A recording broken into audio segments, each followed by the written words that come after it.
Hello, hello, hello, and welcome to my review of Strange New Worlds Season 3, Episode 1, Hegemony Part 2. Now, I am not in my usual form, Anna Rose. I am coming to you live, well, not live, but I'm coming to you in color as myself, Eric. So I couldn't figure out if I wanted to do this in drag or not, and over the course of the weekend, I kept debating it, and I started to realize, like, stop debating it, just do the damn review out of drag, make it easier on yourself, and here we are. Also, I think it's a good way for people who are subscribed to this channel, people who follow me, to see the other side, the man behind the woman. That sounds so random and so weird. But anyway, no wig today. It's just me. Sorry if you're disappointed. But yeah, this is gonna be real off the cuff, no popo. This episode has been out since Thursday, so a lot has been said. Obviously, you know, the Trekkies, they what we love to do, we love to talk about Star Trek. And this premiere was actually, do I want to say it was worth the wait? Yes. Do I appreciate that I had to wait 2 years for this? No. We already know why this show took so long to come back to us. It's been 2 years, over 2 years, just about. And primarily that is due to the writers and actor strikes that were happening in the US. So we know why, but it's still, on the back end of it, with that in the rearview mirror, I almost forgot about that. There's so much going on in the world that it's hard to keep up on, like, what happened yesterday. That is why the show took so long to come back, but I'm glad that it's back.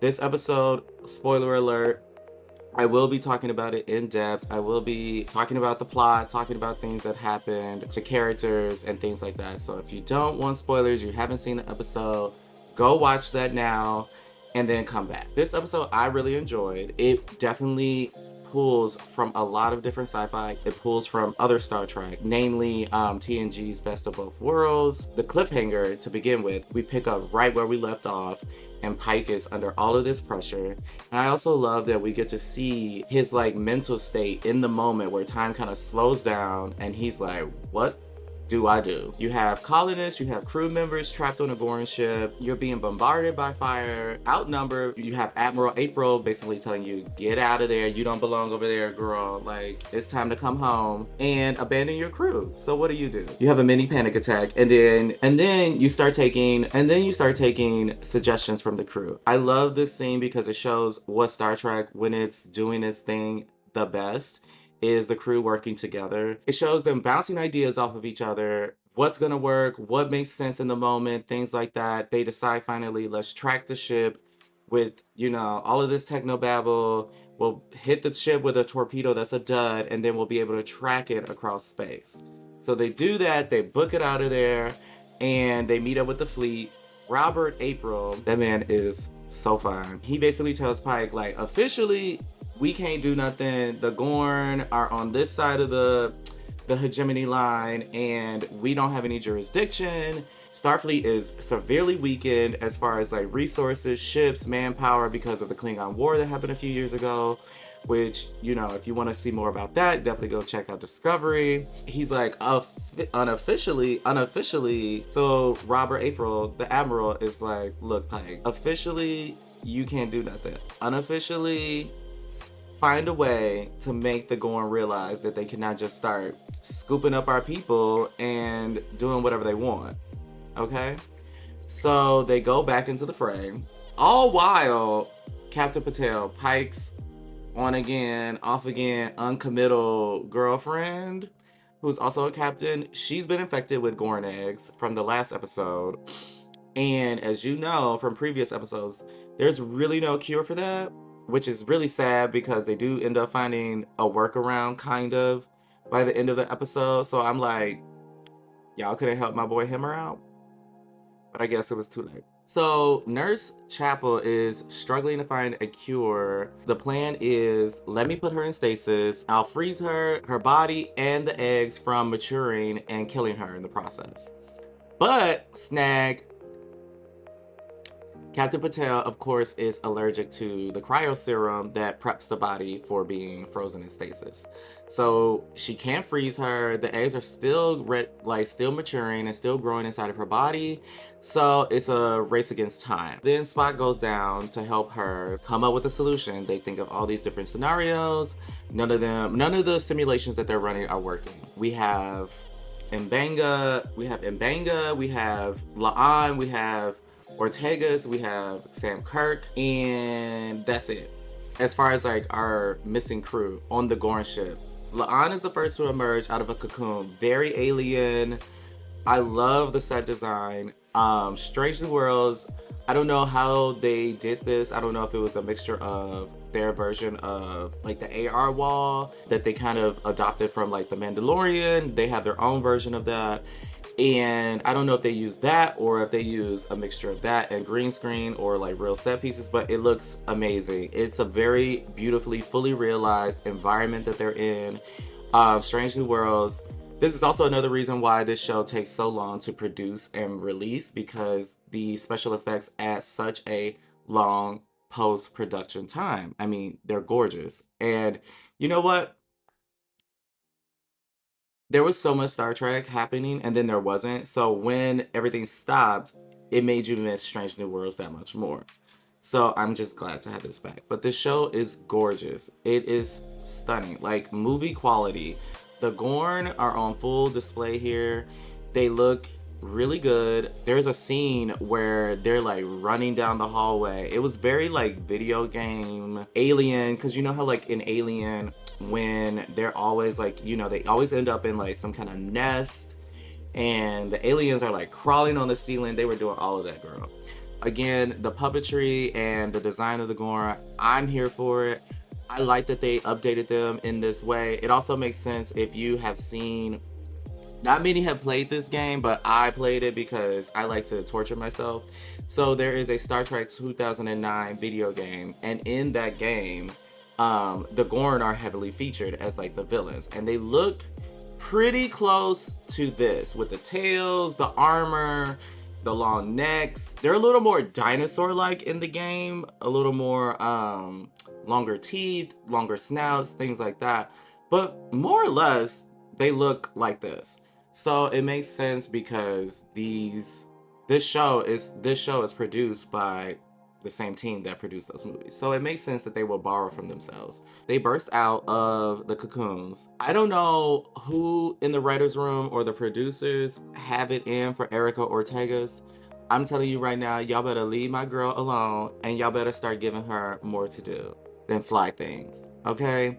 She needs to be a more fully realized character, and this is just my opinion, but I feel like there is something that we're not tapping into with her. There needs to be a little more creativity with her character. It's not becoming, it is one note. If she emerges from the cocoon, her arm and fingers are like halfway digested because the cocoons were breaking them down in a digestive way, like literally like almost like stomach acid. So a lot of them have like open wounds on their skin and faces. Their clothes and uniforms have been dissolved partially, and like Erica's makeup, like it was really grotesque and gory, and I was surprised that they did that. I'm always shocked when Star Trek gets into like intense gore, at least for them, because it doesn't happen a lot. It's been happening more and more on Strange New Worlds consistently, and I love that. Like, show me the intensity of things. Don't just tell me, like show me. Like, we have all these violent situations and like people are gonna get hurt. Like, it's a show me. While I feel bad for Erica because like so much happens to her in this episode, it was really cool. Really great makeup, really great effects. So her arm is all like halfway melted off. She's missing 2 fingers. She's like understandably freaking out. Honestly, I don't know how she didn't go into shock and pass out. She's a badass. So figure out, you know, because of line of sight, they see a ship down a tunnel in the Gorn ship that they can fly out of there. They just have to get to it. They also on their way find like some like transponder with all like the transporter codes so that they can get to the Enterprise and then beam the colonists off, whoever is, you know, still alive. While all of that is happening, the Enterprise is flying back into like this binary star system, and they realize that this is like some kind of gateway to the Gorn homeworld, because Gorn ships will just let their ships lose power intentionally and drift between these two stars, and it catapults them beyond the stars into a star system that they can't see through because of all the like sun interference. I don't know. But yeah, so they figure out that this is potentially where the Gorn emerged from. And so shortly thereafter, they see hundreds, maybe thousands of ships flying out of this, heading towards Federation space. And so they're trying to save their people, but now they have to go warn Starfleet. But then by the time they get there, they're already going to be on top of the outermost Federation worlds. Girl, it's a mess. Like, this episode had me like locked in. I'm not even gonna like lie. Like, I was like, ooh, like, okay, the stakes, girl, the stakes. A little bit of me was a little kind of like, okay, we've seen this before, and how they shut the Gorn down with like because the Gorn operate on light. Like, they are heavily influenced by solar flares and things of that nature, and they also use light to communicate between ships instead of like, you know, signals or verbal communication. So they find a way. Girl, it's crazy. They take the ship in between the two suns and find a way to like turn the ship into like a mini sun to emit a solar flare frequency that will draw the Gorn back into hibernation. It works, and like it worked enough where I wasn't like, oh, okay. But like, again, like, this is where the show is starting to be self-referential, and I wanted a little bit more boom boom pow pow. Like, I get it, they needed to come up with a more strategic approach, but it just seemed very like rushed. I don't know. Maybe I wanted another episode. Crew gets off the ship. They're being chased by Gorn. They're on their little like Gorn fighter. Erica is flying the ship. She's bleeding out because right before, this random Gorn runs up on her and impales her with its hand, like his claws. Why is Erica getting the short end of this stick, baby? Like the short end of this hand. Like, does someone not like this character? Because for a minute I was like, I knew because of the trailer she doesn't die, but like, I literally gasped when that Gorn impaled her. It was uncalled for, unnecessary, but at the same time, it was really cool. Y'all need to leave my girl alone. Stop impaling her. Stop making her hands get dissolved. She needs her hands to fly the ship, because that's the only thing you will let her do. Okay? They get off the ship. They beam back to Enterprise. They give the codes to the girls. The girls get the colonists back. They use some of Una's Illyrian blood, because, you know, she's genetically altered, on Captain Patel, which I think was a nice way to like solve that problem, because she was the one who was directly prosecuting Una for being Illyrian. So it was like, Illyrian blood saved you. And this lovely captain gonna wake up and even fix her mouth. This character, every time I start to like her, she opens her mouth and she says some crazy stuff that just like pisses me off, because Pike at the end tells her like, hey, you're not out of the woods yet, but they saved you by using some of Una's blood. And she's like, Chris, you shouldn't have done that. I'm like, girl, shut up. You're alive. Like, look, the mission was always off the record anyway, so don't worry about it. Nobody's gonna tell if you don't. Okay? Like, girl, like, be appreciative. She didn't have to save you. If I was Una, I would have been like, you know what? She was gonna try and send me to prison for 20 years. She can go to hell. But you know, this is Star Trek, and people aren't petty like me. I want to start a new segment called Wig Watch for these episodes, and my first observation on Wig Watch was, and I love you dearly, Celia Rose Gooding. Now, I understand it has been a lot of time in between. She grew her hair out and all of those things. But the wig is not prepped properly. Or I think what really happened, because the wig just looks huge. It looks like a basketball is attached to the back of her head. Like, uh, so clearly they made this wig to match her hair from season 2 finale. It had to be made specifically for her. So they had to do a head wrap, right? So they probably, when they did the head wrap, whoever did the prep did not get her hair flat enough, because this wig, it fits, but it is huge. It is, what is the word? It is distracting. It is distracting. It distracts every time she is on screen. There's a scene in the briefing room, or Pike's ready room, where Una and her are giving like this presentation on the CMEs, the solar flares, to Pike. And there's a shot from the side, and Ahura's head looks distractingly large. I'm like, girl, it's like flat, and then it goes up, and then it goes whoop. I'm like, girl, like. So I feel like whoever did the prep when they were measuring her for this wig did not get her hair flat enough.